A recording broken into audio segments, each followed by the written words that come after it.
I'm Leah Lane, an award-winning travel writer and author of Places I Remember, Tales, Truths, Delights from 100 Countries. On this podcast, we share conversations with travelers about fascinating destinations and memorable experiences around the world.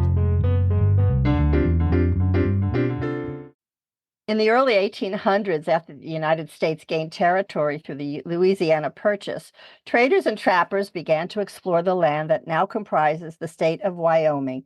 It first became a territory in 1868, and in 1890, Congress declared Wyoming the 44th state.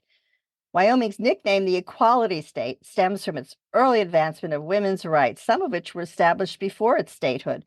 Wyoming was the first state to allow women to vote and the first to elect a female governor in 1925. Wyoming is the 10th largest state by land area and the least populated, under 1 million people. Nearly half of Wyoming's land is owned by the federal government, and 10 destinations are managed by the National Park Service. We'll be talking about these Wyoming wonders and more with Ryan Hauck, Executive Director of Cody Yellowstone. Welcome, Ryan, to Places I Remember. Thank you so much for having me, Leah. I appreciate you letting me join you today. We're very excited to have you talk about your beautiful state. We have to start with Yellowstone. More than 95% of Yellowstone Park is in Wyoming. A fraction is in Idaho and about 3% in Montana. Tell us a bit about the history of Yellowstone. Yeah, well, of course, Yellowstone's claim to fame is it was the first national park, not just in America, but in the world. Teddy Roosevelt really helped bring that to fruition. And today it still brings in just millions of people that just ooh and ah over the geysers, the wildlife, the thermal features. It's just spectacular. And as much as we try to talk about it, you really have to see it in person to really experience what we have here. It's like no other national park anywhere. Absolutely. Tell us why it's called Old Faithful, the geyser. Because it's faithful. It shoots off about every 90 minutes. It has gotten slower over the years. It used to shoot off. Oh, yeah. Yeah. It used to shoot like off. Like all of us, right? There you go. It used to shoot off about every 60 minutes. And through the years, it's now closer to that 90-minute mark, plus or minus 15 minutes. But yeah, it is faithfully going off every 90 minutes, every single day. It's pretty cool. Some people think that it's on some sort of humanized timer or something like that, but it's not. It's just the way that the water boils up and it shoots off, like I said, about every 90 minutes. So I've been there, and it's quite something to stand there and see it, because you see it in pictures, but it's not the same unless you stand right in front of it or close to it. I wouldn't say right in front of it. Yeah. No, it is pretty cool. And, somebody who gets to see it every single day, I get a little bit desensitized to it, but it's always so special to watch somebody witness it for the very first time. Their eyes light up. It's obviously the signature feature for the park. It's also the largest hot spring in the United States, and a Great Canyon that many people don't know is there. It's like the little Grand Canyon, right? Yeah, it's called the Grand Canyon of Yellowstone. It's actually my favorite part of the entire park. So, of course, you have the Upper Falls, which is this gorgeous waterfall, but the signature piece is the Lower Falls. The Lower Falls is over a 300-foot waterfall where you can view that from the brink of the waterfall, right where it starts to fall down, or my favorite part, which is at Artist Point, which lets you see it through these gorgeous painted canyon walls all the way into the waterfall. Usually there's mist flying up, so there's like a rainbow at the bottom of it. It's just a spectacular spot. And honestly, it when you take pictures of it, it looks fake, like you doctored it. No Photoshop needed. It's just gorgeous by itself. It is. What wildlife can you expect to see there? Yellowstone, outside of its thermal features and waterfalls and everything else, is really known for its wildlife. So you can see pretty much anything that you would expect to see. So, of course, grizzly bears are always super important. We were just in the park the other day, saw 11 grizzly bears just in the Lamar Valley. Of course, the wolves, those are always a hot topic. Of course, people love to see the wolves. You can see those early in the morning or late at night. But there's moose, there's elk. Of course, there's the American mammal, bison, tons and tons of bison. There's foxes and coyotes. There's bald eagles, golden eagles, cutthroat fish. I mean, you name it, we kind of have it. And it's not if you're going to see it, it's just when you're going to see a lot of those things. Right. Of course, there are rules to stay away from the grizzly bears and so forth, but I've seen the wildlife. It's amazing. And the Shoshone Forest near there is an area filled with wildlife as well, adjacent to the park, correct? Yeah. So luckily the wildlife doesn't know where the park starts and ends. And so, there's tons and tons of wildlife all throughout the national forest as well, which really borders mostly the east gate there, which is our side of the gate. Right. Tell us about lodging and camping in and around the park. Is it hard Yeah. to get a reservation? I would imagine. Yeah, yeah. So Yellowstone has done very well, especially post-COVID. This summer specifically, they're actually already 90% booked up for the year. Trying to get into Old Faithful or Lake or Canyon can get a little bit tough. They do have a newly renovated campground called Fishing Bridge for a very long time, but now they have some 80-foot spots, even more options than ever. So there is lots of camping available, some lodging available. But really, if you want to book something within the next month of you being here, you'll probably have to book outside of the park more Yeah, than I likely. would say so. But if you are going to Yellowstone, please consider all of this because you want to have a nice lodging when you're there as well.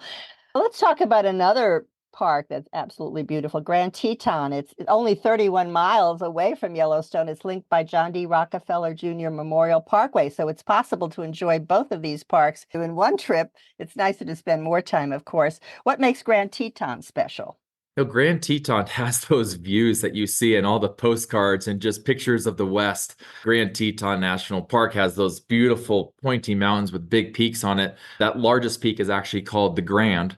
It's just spectacular. What's also nice about Grand Teton National Park is it also has lots of wildlife. So you're going to see grizzly bears there, better chance of seeing moose for sure. And then what Grand Teton National Park is known for as well is just the abundance of incredible world-renowned hiking trails. Such a fun park to hike around and just see some cool parts of the backcountry there. Right. You've got Oxbow Bend, you've got Taggart Lake, you have many areas of exceptional beauty all in this one area. Let's go to something that has been in the movies a lot. It's called Devil's Tower. It's the first national monument in the United States. Tell us what that is. Well, yeah, Steven Spielberg really put that on the map with Close Encounters of a Third Kind. There's no aliens out there, luckily, but Devil's Tower is spectacular. It looks like a petrified volcano. It was the first national monument in the country. So what's cool about Wyoming, we had the first national park, the first national forest, which is Shoshone National Forest, and of course the first national monument, which is Devil's Tower, which became the first national monument back in 1906. Devil's Tower is really known for, especially nowadays with it being so trending, are just the dark skies that are out there. The skies are so dark, the stars shine so brightly, and there's even some guided tours to experience some of that out there with the park rangers. Very special. Yeah, I know that's very popular right now. And Very much precious, so. very precious. It is, yeah. And what's cool about Devil's Tower too is there's a lot of ties to the Native Americans out there too. A lot of folklore going on with how it is and why it is the way that it looks like it does. They call it Bear Lodge, right? Why is that?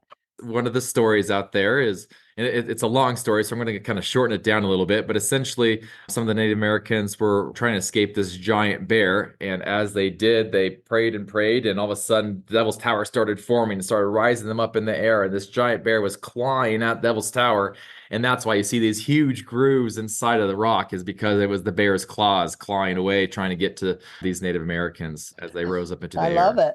There Yeah. are lots of rock climbers. I know that. Is it available to climb?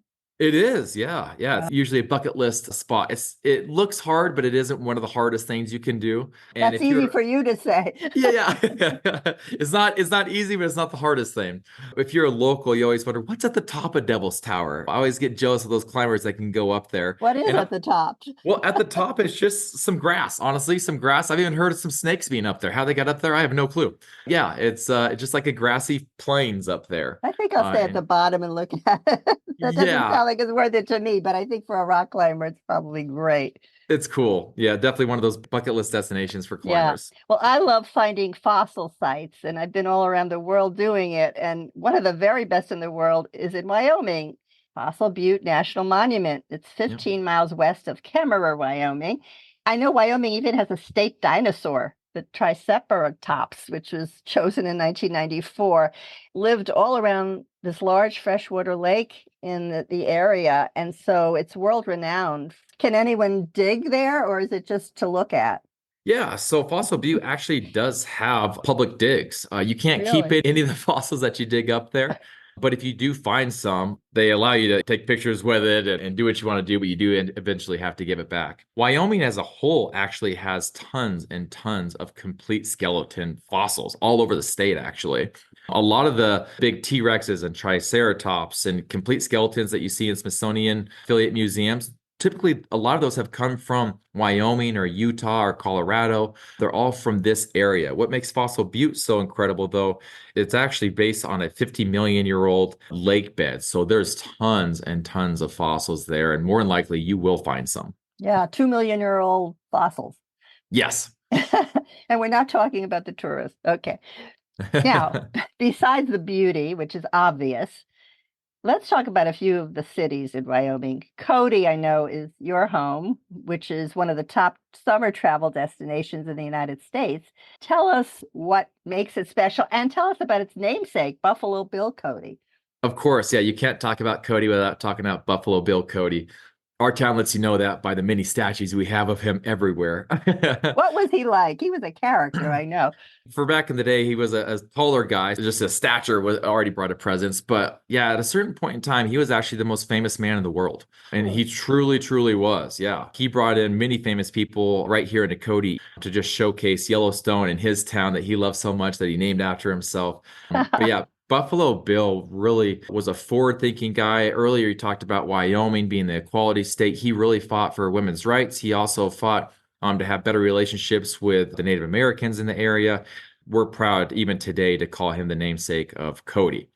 So beyond Buffalo Bill, what Cody is today, I will say what we're really known for are just our authentic Western experiences. And yes, we are a tourist town, but the experiences are not touristy. They are truly immersive Western experiences. Such as we have 14 guest and dude ranches. You can really experience that Western lifestyle. We have the only place in the world that has a rodeo that happens every single night. And this is not every night. Every single night. And we're not talking just a buck and bull or a bronc. This is every event, every single night, all the way from June 1st through the end of August. When people think of the West, they typically think of firearms as well. So we have a place called the Cody Firearms Experience that lets you actually choose from 70 different period correct guns that you can shoot yourself. So you walk in, it looks just like a museum. The only difference is you can take those guns off the wall and shoot them. So that could be a flintlock rifle, that could be a Colt 45 like John Wayne used to have, and then all the way to a Gatling gun, the one that you get a kind of crank on. Do you have to have a license to do it? Not at all. If you've never even seen a gun, all the way to expert marksman, you can go in there and you have a great time. Our number one attraction, though, that we have is called the Buffalo Bill Center of the West. That is 5 Smithsonian affiliate museums all under one roof. And it truly is 5 full-size museums. Oh. So you have the Draper Natural History Museum, which is all about the greater Yellowstone ecology. You have the Whitney Western Art Museum, which features the largest collection of Western art west of the Mississippi. You have the Indian Plains Museums, obviously talking about all the Native Americans that were in our area well before the settlers came over to this area. You have the Buffalo Bill Museum, aptly named after our town founder, Buffalo Bill. And then you have the Cody Firearms Museum, which is the largest and most diverse collection of firearms in the world, actually, right here in Cody, Wyoming. So wow. Pretty spectacular. Pretty spectacular.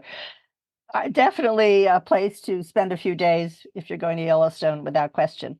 Now, yes. Cheyenne is Wyoming's capital. What are a few places travelers should seek out there? You know, one of the hot spots over there, and it is a little touristy, you have to do it. It's the Terry Bison Ranch. When you're in Cody or you're in Yellowstone, you don't want to pet the fluffy cows, is what we always say, right? You don't want to get close to those bison. But when you're at Terry Bison Ranch, you actually can feed the bison there. You take a little train and it takes you through their ranch and you can actually give them pellets. They also have a wide array of other animals that year round. There's some food options over there. But yeah, Terry Bison Ranch is really cool. In late July, you have to go to Cheyenne Frontier Days. They call him the daddy of them all. It's one of the greatest outdoor rodeos in the country. Huge names that play music out there. The rodeo happens every single day. It truly is the best of the best. Sounds great. There's also a beautiful botanical garden, which has a labyrinth in it, which is very peaceful. And of course, you can visit the historic governor's mansion and the Capitol building. They're built in the 19th century and well worth looking at. And it's a little bit of a change from the Wild West, stately, let's say. It is, yeah. And our Capitol actually just went through a huge renovation and is worth a stop all to its own. It's absolutely gorgeous. One thing I like, you have a collection of stagecoaches at the Old West Museum. They're wonderful pieces of Americana from the 19th century. Yeah. exactly.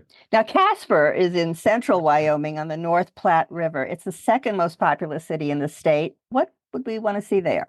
Yeah, it's funny you talk about the second most populated city. I think it's about 60,000 now. Right. I didn't want to, not very crowded. No, it's cool. So Casper is known for two main things.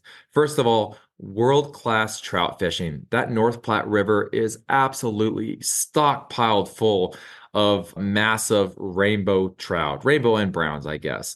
But it's a fly fisherman's paradise over there. And you can really go any way from where the lakes really start, which is a lake called Alcova, all the way through the middle of town in Casper, all the way to the next lake, which is over in Glendo. So we're talking miles and miles of world-class trout fishing. And it's dammed at certain portions all the way through. So you can always count on good water levels. You can always count on just nice, easy flows. So you can just put a drift boat in there, actually. So no motor or anything like that. You put a drift boat in there, and you can count on some amazing trout. The other thing that Casper is really known for on the historical side of things is that's where all the pioneering trails converge, is right there in Casper, Wyoming. So you have the Mormon Trail, you have the California Trail, you have the Pony Express. Tell us about the Pony Express. I've heard that was just a fluke. It wasn't a real thing. Is that true? Was that a Buffalo Bill thing? No, it was real. Buffalo. It's funny you mentioned Buffalo Bill. He was actually one of the riders for Pony Express. Yeah, I know. No, the Pony Express was a real thing. It was a super dangerous job because you were riding across the country essentially by horseback with some very important stuff. So there's always the fear mail, of, right? That was exactly. Yep. So you're always in fear of getting robbed. But yeah, Pony Express was a real thing. Talking about Casper, what's cool about all the trails converging there is there's two ways you can experience that. First is the National Historic Trails Interpretive Center. So it's not just a museum, it's an interpretive center. It's there to touch, feel, see, do. There's some really cool experiences that you can have. The other way is actually with a gentleman by the name of Morris Carter. He runs a company called Historic Trails West, where he takes you out on a real Conestoga wagon pulled by horseback. Oh, wow. Will take you out on these trails. If you do one of his longer trail experiences, he'll end it with a Dutch oven cookout right there on the North Platte River. And they'll dress in period correct clothing for you and everything else. He Lots does of beans, right? Exactly right. Yep. So a chuck wagon. Yeah. So he does a great job for everybody's scenery out there is also. Is there any way you can stay overnight? Have lodging in any of these wagons or a tour group that provides that? No glamping options over there in Casper or Cheyenne. Here in Cody, we do have some glamping options where you can actually stay in either teepees or sheep wagons are two different options for you. Right. I do want to talk about one upscale town that skiers know about. It's Jackson. Wyoming's Jackson Hole Valley is the gateway to Yellowstone and Grand Teton National Parks. It's one of the world's most challenging ski areas. It's very beautiful. I like the town square, which features arches made of shed antlers from the nearby National Elk Refuge. Really different. And there's a National Museum of Wildlife Art that has works by Andy Warhol and Georgia O'Keeffe. And even if you don't ski, you can whitewater raft. Fall is a beautiful time, especially because it isn't so crowded and relatively comfortable. Wyoming has been home to many Native American tribes, including the Cheyenne, the Crow, Sioux, and Ute tribes. Today, both the Eastern Shoshone and the Northern Arapaho live on Wyoming's Wind River Indian Reservation with over 2.2 million acres. It's in the central part of the state. Can you visit a reservation and partake in powwows and that sort of thing? Yeah, actually, where I'm headed even this weekend, over down in Lander, you can do some wild horse tours down there on the reservation that is run by the Native American tribe. Absolutely spectacular way to learn about their culture, also get around some wildlife. They are truly wild horses. You're not hand feeding them or anything like that. That's one of the reservations that is more public facing and something that you can book yourself. Yeah, we always like to promote natural travel and heritage travel. It's a way to learn about your country and to appreciate the heritage. Well, Ryan, the name of the podcast is Places I Remember. Would you please share a special Wyoming memory? You know, when you're born and raised in Wyoming, one of the main things that you're always enjoying is the outdoors. And one of the best things to do outdoors, I always say, is fishing. For a number of years, I actually moved away from Wyoming. And when I came back, one of the first things I did, it was a big family friends trip back in the Bighorns, which is just outside of Cody. So there I am, I'm fly fishing on one of the streams in the Bighorn Mountains. And sure enough, I see a big old mama moose pop out of the trees right there. And right next to her is her little baby moose. And then to my left, I see a porcupine kind of come out of the bushes. And then to my right, I see a big old herd of deer right next to me. And I'm just thinking, as I'm fishing, I'm thinking, holy cow, this is the most Wyoming thing I have ever seen in my life. I couldn't even make this up. Surrounded by the natural beauty of the Bighorns, tons of wildlife all around me. It was just such a cool thing. I just felt like, I'm back home again. This is where I'm meant to be. And it just was fantastic with my little boy right behind me fishing too. And it was just such a cool memory that I'll always have once again. Yeah, he probably will remember it as well. He will, yeah. And moose, yes, moose can be mean. They can be meaner than grizzly bears sometimes, but there was a safe distance away. And it was just such a cool moment that just felt very Wyoming to me. Well, thank you, Ryan Hauck, Executive Director of Cody Yellowstone, for sharing many of the natural delights and the fascinating history of your home state, your beautiful home state of Wyoming. Thank you so much for having me.